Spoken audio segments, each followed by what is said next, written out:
Welcome to Books on Point. Most South Africans have strong views on our past and present, often based on how we've been personally affected by history and an understanding of the challenges that face us as a country. But how well examined and solid are these positions? Are you correctly informed? Do you even have the facts straight? The book Rattling the Cage takes the reader on an informed tour of the South African reality. For more, we're joined by author Brent Meersman. Brent, thank you so much for your time this afternoon. Hi, thank you. So, let's start off with the title of the book, Rattling the Cage. What inspired that? Well, I suppose I want to shake a few people out of their complacency. And certainly my cage has been rattled by developments in South Africa in recent years.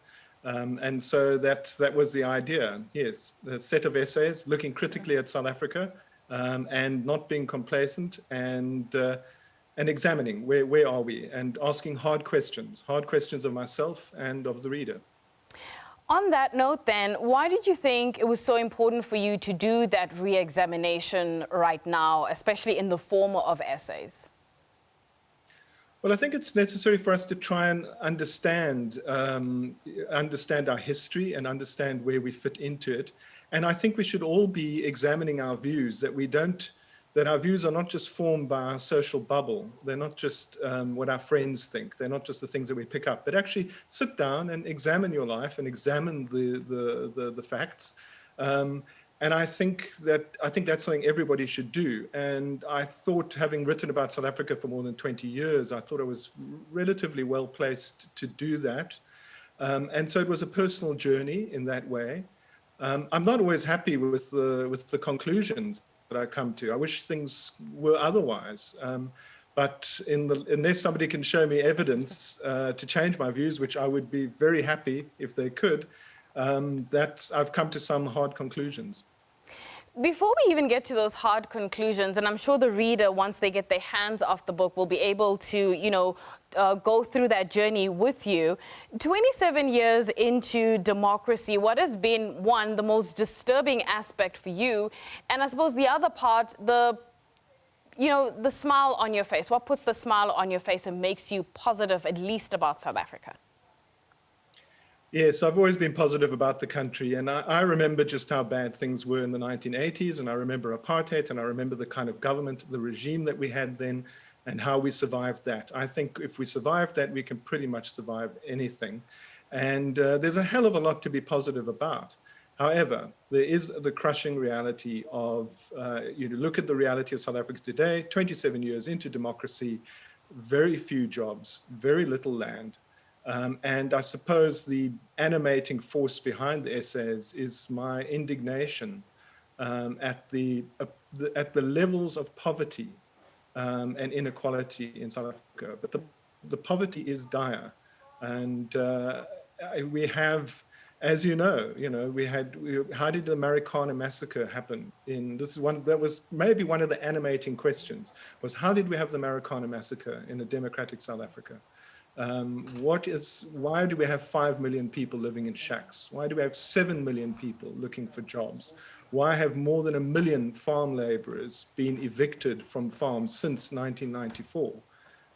Those are the kind of questions that I'm asking.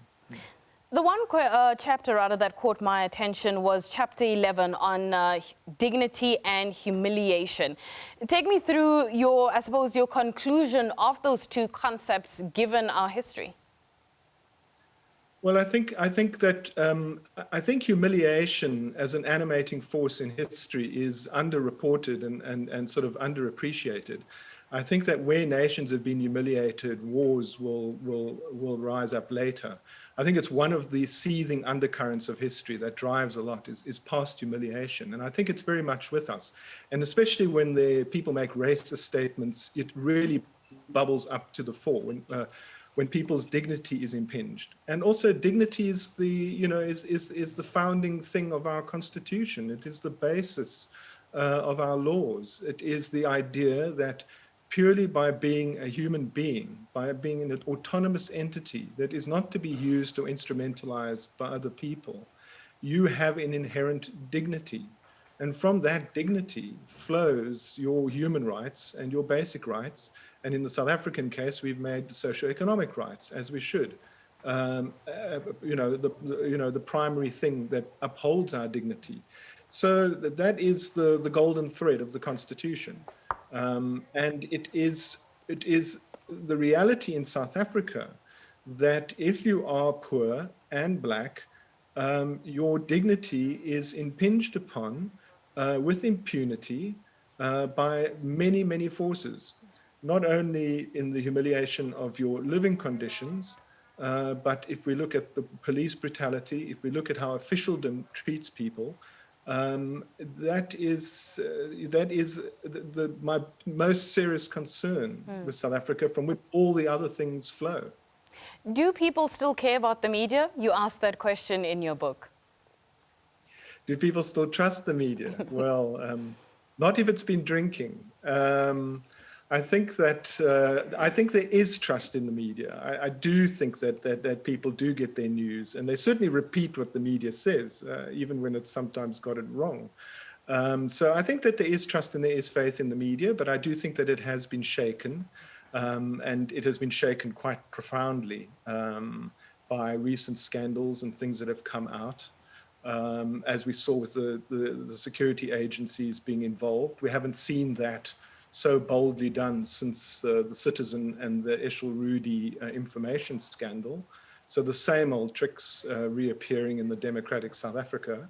But I do think that, as I mentioned in the book, when our public protector was unintelligible, our National Prosecuting Authority had been captured. Our police were not doing anything and were constantly in corruption scandals. Our security agencies were up to all kinds of mischief. Really, the only thing that we had briefly were the few mud-racking journalists towards the end of the Zuma presidency that were shouting corruption from the rooftops. And now, of course, we're seeing it all unraveling in the Zondo Commission. Yeah. But so many of these things, if you look at the ArcelorMittal, if you look at Hitachi with Eskom, right.